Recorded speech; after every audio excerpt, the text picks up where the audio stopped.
I can't believe that I didn't make a video about how to cut up a plate to get the edges off. Just a standard where we all start type plate. The first thing to think about is the tools you want. You want your favourite crockery cutting tools. So for me it's these Montoliths and these ceramic scissors. So these are the next step is to select your plate. I'm using this smallish plate or quarter plate only because it's easy for you to see, and some of the really big plates actually don't fit in Bob. So the first thing to do is to note what parts of your plate are likely to cause you trouble.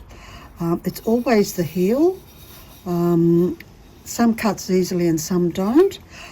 And also, if you're using second-hand plates, you don't know what sort of life they've had, so they may or may not cut well. Getting the wheel nippers, the first job is to make sure the wheel nippers, the wheels actually point in the direction you want to cut, not the handles. So with these ones, I changed my angle and just look at the wheels. So I'm going to cut it, hopefully in half, not always. Oh, pretty good. Then in half again. Then in half again, it always works best if you go in halves. Then in half again, or with this one, you might decide to do thirds because you want it a bit smaller. I'm going to do halves because I'm not sure whether I'm going to use this for leaves or a straighter edge. So let's go for, I'll do some in halves and some in thirds.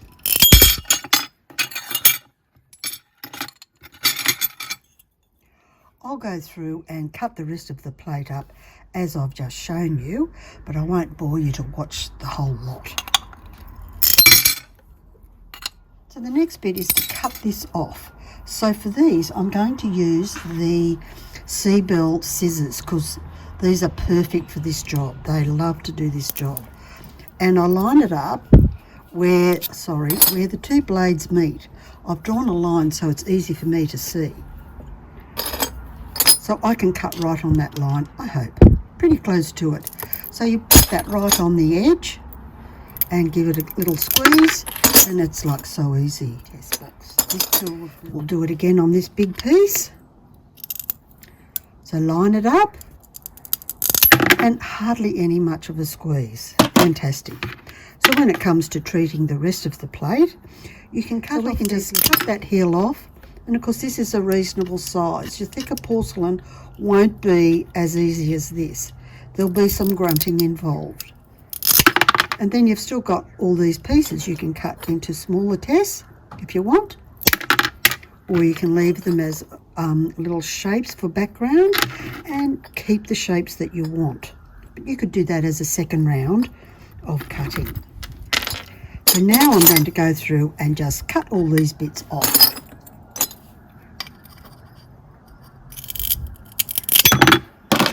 And I'll be back in a couple of minutes. All done. So a big shout out to Cheryl of 19 Mosaics, who was the first one to get these Seabell ceramic scissors in. I've loved them ever since I got them. So from here you can see I can potentially make petals out of that, but I would need to keystone them further and shape them around the outside. Or I can leave them like this to make straight edges as I showed in the previous video, or mix them up.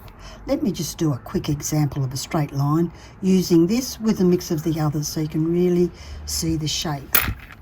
We talked about how to make a straight line that perhaps goes around the outside of a pot, or you might want to do a border or whatever it is that you want to do, and knowing that they're slightly keystoned. So rather than going through all the hassle of let's make them square, let's create an interesting straight line border.